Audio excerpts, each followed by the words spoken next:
Misi keempat, falsafah bermaksud pengetahuan tentang pengertian yang dianggap sebagai ilmu yang tertinggi yang menjadi dasar ilmu-ilmu lain. Falsafah berasal daripada dua perkataan dalam bahasa Grik kuno, iaitu philosophia. Philos bermaksud cinta dan sophia bermaksud kebijaksanaan, yang akhirnya membawa maksud cintakan kebijaksanaan. Ataupun dalam bahasa Inggerisnya bermaksud love of wisdom. Seterusnya, merupakan sedikit latar belakang mengenai Tun Dr. Mahathir Mohamad kerana kami telah memilih tajuk berkaitan dengan falsafah politik yang dilakukan oleh beliau. Nama sebenar beliau ialah Mahathir bin Mohamad. Beliau dilahirkan pada 20 Disember 1925 di Kedah Darul Aman. Beliau merupakan anak bongsu daripada 9 orang adik-beradik. Nama ayah beliau ialah Muhammad Iskandar, manakala ibunya bernama Wan Terpawan. Beliau mempunyai 9 orang adik-beradik. Antaranya ialah Hafsah Muhammad, Johara Muhammad, Mahdi Muhammad, Masyahur Muhammad, Murad Muhammad, Mustafa Muhammad, Omar Muhammad dan Rafi'ah Muhammad. Seterusnya, saya akan memberitahu tentang sedikit intipati berkaitan dengan pendidikan beliau. Beliau telah memulakan pengajian di peringkat sekolah rendah, iaitu Sekolah Laki-Laki Melayu yang terletak di seberang Perak, Al-Ustaz Kedah untuk tempoh 2 tahun. Beliau telah menyambung pengajian di sekolah kerajaan yang beraliran Inggeris, iaitu College Sultan Abdul Hamid yang terletak di Al-Ustaz Kedah. Saya Nurul Madihah binti Abdul Razak, nombor metrik 074755. Saya akan membentangkan mengenai apakah pembentukan pemikiran yang telah dicetuskan oleh Tun Dr. Mahathir. Pembentukan pemikiran yang telah dicetuskan oleh Tun Dr. Mahathir ialah falsafah pemikiran politik. Falsafah pemikiran politik ini juga dikenali sebagai Mahadirisme dan merupakan perlembagaan falsafah pemikiran politik Tun Dr. Mahathir yang diilhamkan semasa beliau menjadi pemimpin nombor 1 negara. Istilah Mahadirisme ini dicetuskan dari idea yang melihat keunikan pemerintahan Tun Dr. Mahathir bersama falsafah dan cara pengurusan negara yang ingin dibawanya ke arah negara maju di tahun 2020. Falsafah ini menunjukkan bagaimana beliau mentadbir negara dengan cemerlang, bukan sahaja di dalam negara tetapi juga di peringkat antarabangsa. Pemerintahan beliau juga merupakan satu era yang lama di mana beliau telah mentadbir negara selama 22 tahun. Era kepimpinan Tun Dr. Mahathir telah diwarnai dengan kejayaan dan pencapaian dalam pelbagai bidang. Walaupun pada masa yang sama ia juga dipenuhi dengan masalah, misalnya konflik di dalam Parti Pertubuhan Kebangsaan Melayu Bersatu iaitu UMNO, tetapi beliau berjaya mengharunginya dengan baik. Semasa Tun Dr. Mahathir memerintah negara, prinsip dan amalan yang terkandung di dalam Mahadirisme itu diterima oleh rakyat Malaysia keseluruhannya dalam menuju kepada pembangunan dan kemajuan negara. Mahadirisme ini mengandungi 5 komponen utama, iaitu nasionalisme, kapitalisme, Islam, populisme dan autoritarianisme. Seterusnya, Mahadirisme dalam aspek nasionalisme ini dapat dibahagikan kepada 2 bahagian, iaitu nasionalisme terhadap negara dan nasionalisme terhadap orang Melayu. Selain itu, Mahadirisme ini juga adalah satu prinsip yang berasaskan kepada matlamat menghalalkan cara. Antara contoh yang dapat diberikan melalui perkara tersebut ialah tindakan Tun Dr. Mahathir yang menggantung permit penerbitan 3 akhbar, iaitu The Star, Sinciu Jitpoh dan Watan semasa operasi Lalang pada tahun 1987. Bagi Tun Dr. Mahathir, semua akhbar ini melaporkan berita buruk mengenai kerajaan. Saya Musyairah binti Mustafa Kamal, nombor metrik 074849. Seterusnya, saya akan menerangkan tentang pembentukan pemikiran falsafah politik yang telah dicetuskan oleh Tun Dr. Mahathir Mohamad. Mahadirisme ini boleh diandaikan sebagai salah satu gaya kepimpinan yang cuba merubah negara kepada satu bentuk landasan pembangunan berdasarkan pemikiran dan falsafah yang dibawa oleh Tun Dr. Mahathir Mohamad. Falsafah juga boleh dikaitkan dengan 5 perkara, iaitu yang pertama, siapa yang paling kuat adalah orang yang paling berkuasa. Yang kedua, memperkenalkan nilai-nilai Asia. Yang ketiga, menekankan dan mementingkan nilai-nilai Islam. Yang keempat, menjelaskan bahawa undang-undang dipengaruhi oleh budaya masyarakat masing-masing. Yang kelima, menerangkan mengenai sistem keadilan sosial dari segi ekonomi. Siapa yang kuat, dialah yang paling berkuasa, merujuk kepada sebuah kerajaan yang mampu mentadbir negara dengan baik sehingga mampu menjadi kerajaan yang dihormati. Kemudian, bagi nilai-nilai Asia pula, Tun Dr. Mahathir menyatakan bahawa nilai-nilai Asia adalah jauh lebih baik dari nilai-nilai Barat. Tetapi, masih ada orang-orang Asia yang bangga atau berbangga-bangga dengan nilai Barat. Selanjutnya, menurut Tun Dr. Mahathir Mohamad, mengamalkan nilai-nilai Islam yang terkandung di dalam Al-Quran dan As-Sunnah merupakan amalan yang baik. Hal ini dikatakan demikian kerana nilai-nilai tersebut adalah nilai-nilai yang dikehendaki oleh Allah SWT. Mengenai penjelasan Tun Dr. Mahathir Mohamad tentang undang-undang yang dipengaruhi oleh keadaan masyarakat adalah beliau memaksudkan bahawa undang-undang perlulah adil apabila dilaksanakan dan perlulah disesuaikan dengan keadaan masyarakat. Keadilan sosial pula menurut Tun Dr. Mahathir Mohamad, beliau menyatakan bahawa kemajuan ekonomi yang dikongsi bersama setiap kaum perlulah dilakukan secara adil dan saksama. Hal ini menunjukkan bahawa corak kepimpinan dan politik beliau telah meninggalkan satu catatan sejarah di dalam arena politik tanah air, termasuklah ikon Mahadirisme yang telah diperkenalkan semasa pemerintahannya.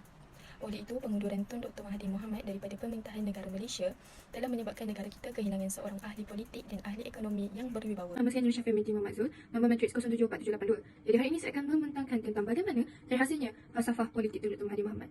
Jadi, untuk membentuk atau mencapai sesuatu falsafah atau pemikiran ini ialah bukan sesuatu perkara yang mudah. Ianya memerlukan kepada pembahasan tentang permasalahan sosial atau permasalahan harian dalam kehidupan.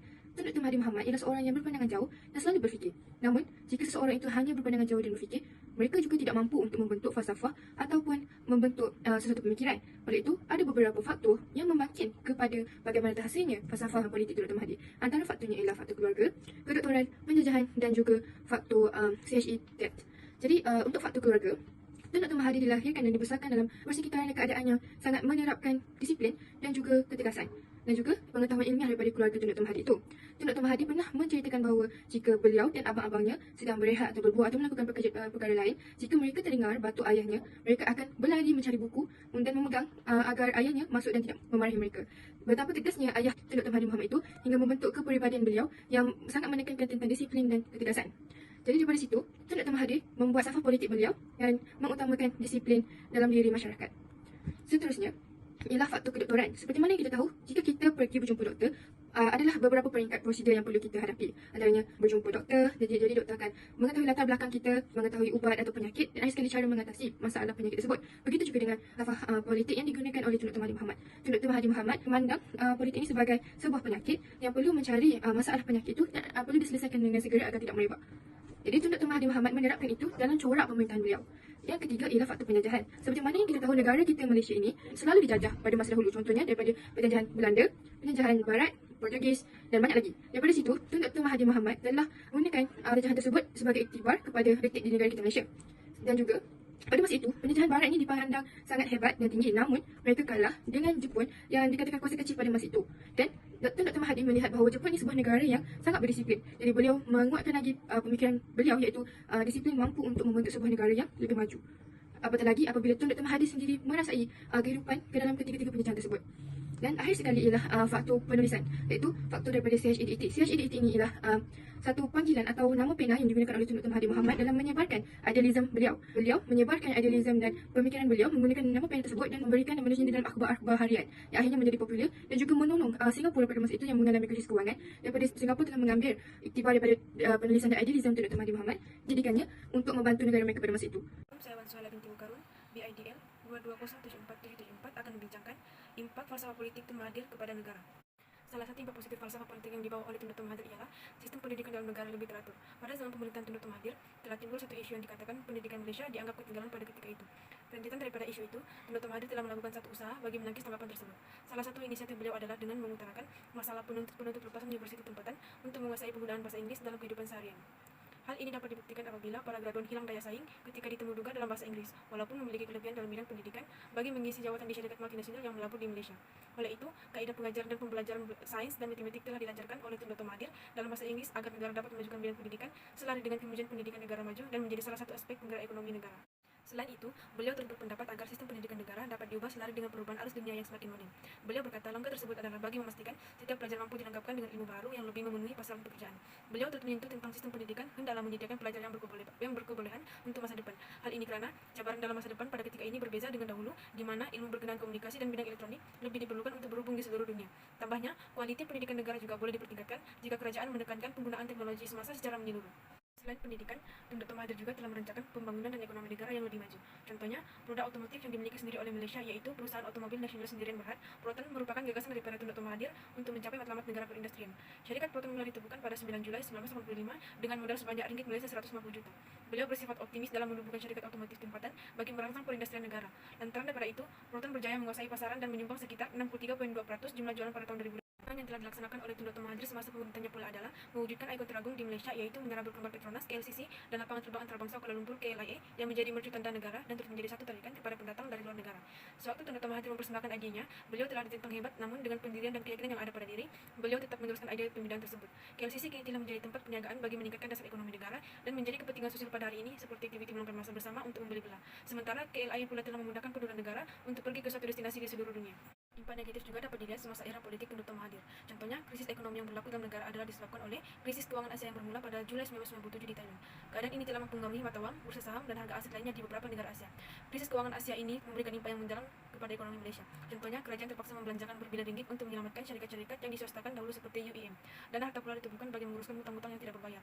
Kadar pengangguran juga telah meningkat pada 1998 dengan 83.865 orang telah dibuang kerja, meningkat berbanding dengan tahun 1997 di mana hanya 18.863 orang dibuang kerja. Kadar kemiskinan turut naik sedikit dari 6.1% pada tahun 1997 kepada 7.0% pada tahun 1998. Kerajaan turut mengambil langkah berjimat cermat dalam sektor pendidikan, di mana pelajar yang ditawarkan beasiswa penggajian keluar negara tidak terbang, sebaliknya melanjutkan pembelajaran di dalam negara.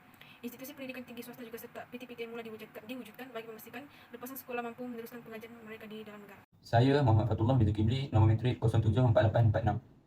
Baiklah, secara konklusinya kita dapat memerhati bahawa istilah Mahathir Ismail ini terbentuk bukan sahaja melalui penguatkuasaan dasar-dasar pembangunan dan kestabilan masyarakat itu sendiri. Bahkan ia juga melibatkan gaya kepimpinan serta falsafah diri yang ditunjukkan oleh Dr. Mahathir dalam amalannya mentadbir negara.